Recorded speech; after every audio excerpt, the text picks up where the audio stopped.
नमस्कार, बहुत बहुत स्वागत है आप सबका। सबसे पहले सभी दर्शकों को नवरात्र पर्व की ढेर सारी शुभकामनाएं।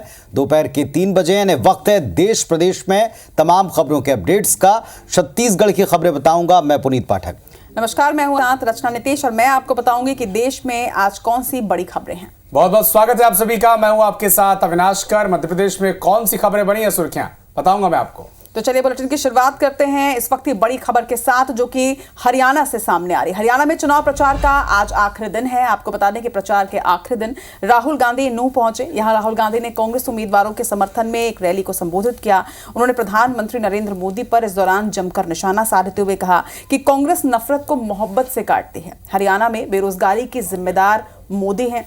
56 इंच छाती की बात वो करते थे और अब चेहरा बदल चुका है। छोटी पार्टियां बीजेपी की ABC टीमें हैं। उन्होंने ये भी कहा कि नूंह मुस्लिम बाहुल्य इलाका है जिसे कांग्रेस का गढ़ माना जाता है। यहां से कांग्रेस ने, बता दें आपको, कि आफ्ताब अहमद, मामन खान और मोहम्मद इलियास को मैदान में उतारा है। जो कांग्रेस का कार्यकर्ता है उसकी मैं आपको नेचर समझाना चाहता हूं। वो नफरत से नहीं काटता है, वो नफरत को मोहब्बत से काटता है। हम मोहब्बत फैलाते हैं, वो नफरत फैलाते हैं। हम इसकी रक्षा करते हैं, संविधान की रक्षा करते हैं, अंबेडकर जी की संविधान की रक्षा करते हैं, वो इसे खत्म करते हैं। छोटी छोटी पार्टियां घूम रही हैं। ये बीजेपी की ABCDEF टीम्स हैं।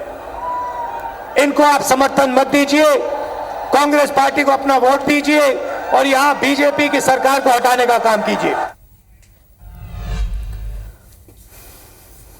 आज से देवी आराधना का महापर्व शारदीय नवरात्रि की शुरुआत हो चुकी है। नवरात्रि के मौके पर देवी पूजा के साथ ही गरबा का आयोजन भी किया जाएगा, लेकिन इससे पहले राजनीति गर्मा चुकी है। भोपाल में गरबा की शुरुआत से पहले ही आयोजकों को लव जिहाद का खतरा सताने लगा है। लिहाजा गरबा आयोजकों ने आधार कार्ड से एंट्री के होर्डिंग लगा दिए हैं। लिख दिया है कि पंडाल में केवल हिंदू और सनातनी परिवारों को एंट्री दी जाए।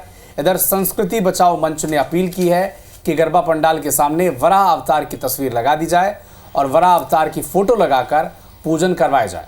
पंचगव्य का छिड़काव किया जाए, इसे पिलाकर ही एंट्री दी जाए, जिससे वराह को अपवित्र मानने वाले जिहादी गरबों में प्रवेश नहीं कर पाएंगे। इधर इंदौर में बजरंग दल की शिकायत पर गरबा आयोजन निरस्त कर दिया गया है। आयोजक पर लव जिहाद को बढ़ावा देने का आरोप लगा था। उसका नाम फिरोज खान बताया जा रहा था।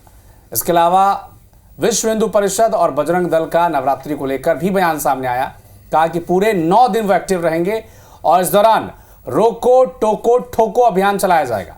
इधर जबलपुर में विश्व हिंदू परिषद से जुड़ा एक हिंदू सेवा परिषद है। इन्होंने मंदिरों में ड्रेस कोड के पोस्टर लगा दिए हैं। इन पोस्ट में लिखा गया है कि महिलाओं और पुरुषों को शालीन कपड़े पहनकर आने पर ही मंदिरों में प्रवेश दिया जाएगा। इधर छत्तीसगढ़ में भारतीय जनता पार्टी के कार्टून पोस्टर और उससे होने वाला वार लगातार जारी है। कांग्रेस को फिर निशाने पर लिया तंज कसा। सोशल मीडिया पर पोस्ट जारी करते हुए तंज कसते हुए कहा है, छत्तीसगढ़ का हक मारने वाले कांग्रेसी सांसद लापता हैं। जनता तो जनता, कांग्रेस के कार्यकर्ता भी उनको ढूंढ रहे हैं। किसी को मिलें तो राजीव भवन रायपुर में संपर्क करें। कांग्रेस के राज्यसभा सांसदों के हर आंदोलन से गायब होने को लेकर यह तंज कसा है। रुक करते हैं राष्ट्रीय खबरों की ओर। सुप्रीम कोर्ट ने गुरुवार को ईशा फाउंडेशन के खिलाफ पुलिस जांच के आदेश पर रोक लगा दी है। ईशा फाउंडेशन के फाउंडर सदगुरु जग्गी वासुदेव हैं। फाउंडेशन के खिलाफ रिटायर्ड प्रोफेसर ने मद्रास हाई कोर्ट में एक याचिका लगाई थी। आरोप था कि आश्रम में उनकी बेटियों लता और गीता को बंधक बनाया गया। मद्रास हाई कोर्ट ने 30 सितंबर को ये कहा था कि पुलिस ईशा फाउंडेशन से जुड़े सभी क्रिमिनल केसों की डिटेल पेश करे। अगले दिन 1 अक्टूबर को करीब 150 पुलिसकर्मी आश्रम में जांच के लिए पहुंचे। सदगुरु ने हाईकोर्ट के आदेश को सुप्रीम कोर्ट में इसके बाद चुनौती दी थी, जिस पर आज सुप्रीम कोर्ट ने अपना फैसला सुनाया। वहीं मामले की अगली सुनवाई 18 अक्टूबर को होगी।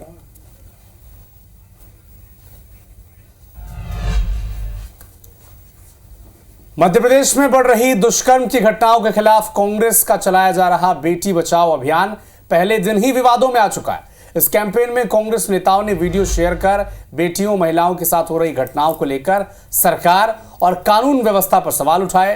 प्रदेश युवा कांग्रेस के दर्शन सिंह ने सरकार की योजना लाडली बहना पर एक सॉन्ग अपने सोशल मीडिया एक्स पर पोस्ट किया और लिखा कि एमपी में लाडली बहने का एक और गाना सुनिए और समझिए। इस गाने को लेकर बीजेपी ने आपत्ति जताते हुए क्राइम ब्रांच थाने में शिकायती आवेदन दिया और इसके बाद उनके खिलाफ 2 धाराओं में केस दर्ज किया गया। हालांकि मितेंद्र सिंह ने विवाद बढ़ने के बाद वीडियो डिलीट कर दिया।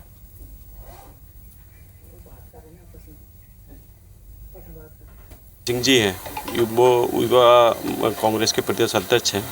उनके द्वारा एक एक्स मीडिया पे एक मैसेज डाला है प्रदेश शासन द्वारा जो स्कीम चलाई गई है हमारे प्रिय लाडले मुख्यमंत्री जी द्वारा, तो इससे जो पूरी भावना हमारी बहनों को भावनाओं को दूषित करने की स्थिति की गई है। इस कारण से हमारे द्वारा एक आवेदन क्राइम ब्रांच थाने में दिया गया था और उनके द्वारा उसकी जांच कर इसमें एफआईआर उनके विरुद्ध पंजीबद्ध की गई है।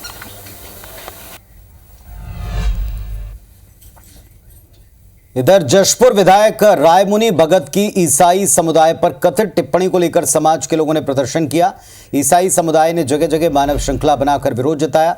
ईसाई समाज के लोगों का कहना है कि इस घटना को लेकर कई थानों में शिकायत दर्ज कराई गई है, लेकिन अभी तक कोई कार्रवाई नहीं हुई। इसी बात से नाराज होकर ईसाई समाज ने पत्थलगांव से लोदाम तक 130 किलोमीटर मानव श्रृंखला बनाकर विरोध जताया। ईसाई समुदाय के नेताओं ने आरोप लगाया कि विधायक की टिप्पणी से सांप्रदायिक तनाव और धार्मिक भावनाओं को ठेस पहुंच रही। इस वजह से ईसाई समुदाय के लोगों ने हाथों में तख्तियां लेकर कतार में खड़े होकर विरोध जताया।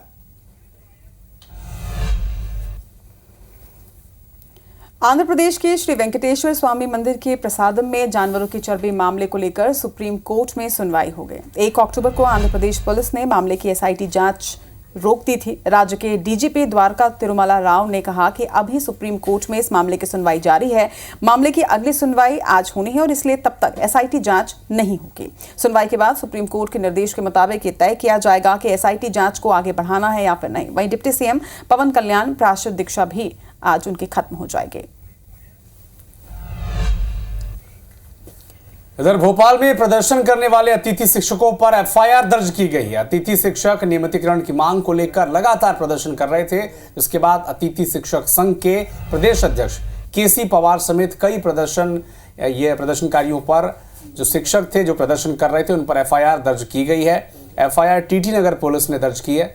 वहीं एफआईआर के बाद अतिथि शिक्षकों ने भी सरकार को चेतावनी दी है और एफआईआर वापस नहीं लेने पर प्रदेश में आंदोलन की बात कही है। यदि सरकार हमारे खिलाफ एफआईआर वापस नहीं लेती, आने वाले समय में सभी जिलों में, भोपाल में अतिथि शिक्षक दुगनी ताकत के साथ विरोध प्रदर्शन करेंगे। खबर सुकमा से, जहां नक्सलियों के कोर इलाके में मुठभेड़ हुई है। जानकारी के मुताबिक नक्सलियों ने जवानों पर बीजीएल दागे। जवानों ने भी जवाबी कार्रवाई की। मुठभेड़ में कई नक्सलियों के जख्मी होने की खबर मिली।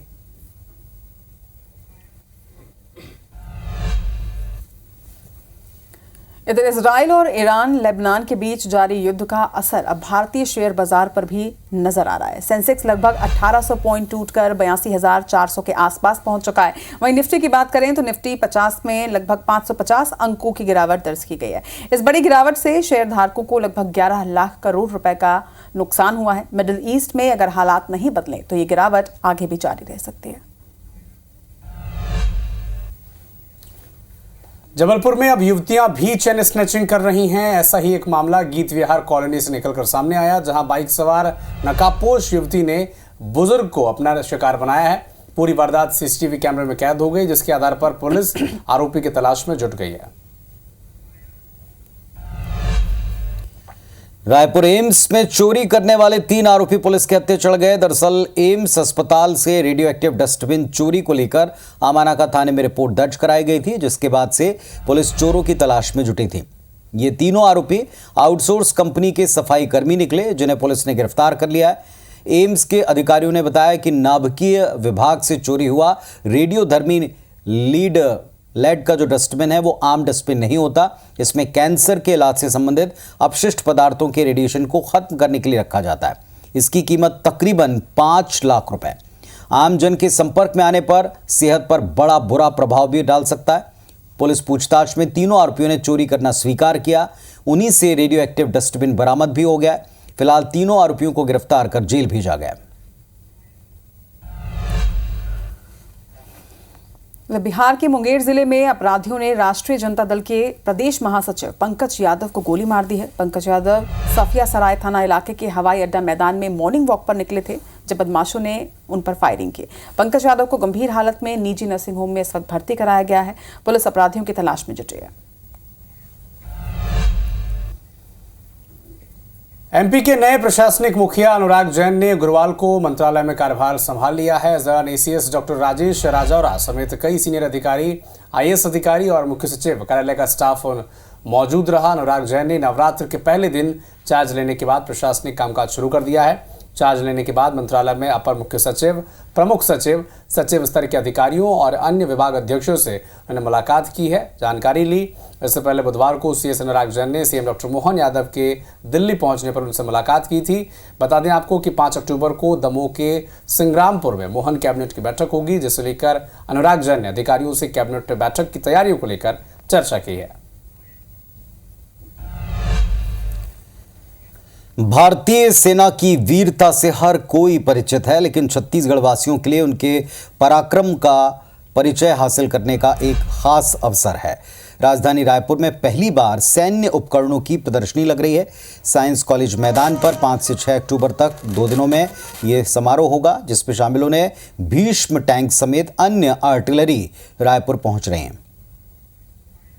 खबर दिल्ली से आपको बता दें, जहां जयपुर के एक अस्पताल में डॉक्टर की गोली मारकर हत्या कर दी गई है। 2 बदमाश मरीज बनकर अस्पताल पहुंचे थे और चोट की ड्रेसिंग करवाई गई। इसके बाद उन्होंने डॉक्टर से मिलने की इच्छा जताई और जैसे ही डॉक्टर केबिन में एंटर हुए, उन्होंने डॉक्टर को गोली मार दी। घटना के बाद दिल्ली पुलिस सीसीटीवी फुटेज के आधार पर अब आरोपियों की तलाश में जुटी हुई है। फिलहाल हत्या की वजह का खुलासा नहीं हो सका है। रायगढ़ जिले में हाथियों का उत्पात कोई नई बात नहीं है। अक्सर इस तरह की खबरें आती रही हैं, लेकिन इसी बीच जिले के जंगल से हाथियों की बेहद खूबसूरत तस्वीर सामने आई। हाथियों के साथ उनके बच्चे भी नजर आ रहे हैं। हाथियों का झुंड अपने बच्चों को घेरे हुए है। सुरक्षा घेरे के बीच में हाथी के बच्चे बड़े आराम से थकान को दूर कर रहे हैं। ये तस्वीर बताने के लिए काफ़ी है कि जंगल हाथियों के लिए कितना अनुकूल है। पिछले 4-5 साल में रायगढ़ जिले में हाथियों की आमद बढ़ गई है। हाल में रायगढ़ जिले में 75 से ज़्यादा हाथी विचरण कर रहे हैं। इन हाथियों की ड्रोन से निगरानी हो रही है। ये तस्वीर धर्मजयगढ़ वन परिक्षेत्र के मेंढरमार इलाके की है। 2 दिन पहले भी आमगांव जूना पानी के जंगल में हाथियों का बड़ा झुंड रोड क्रॉस करते देखा गया।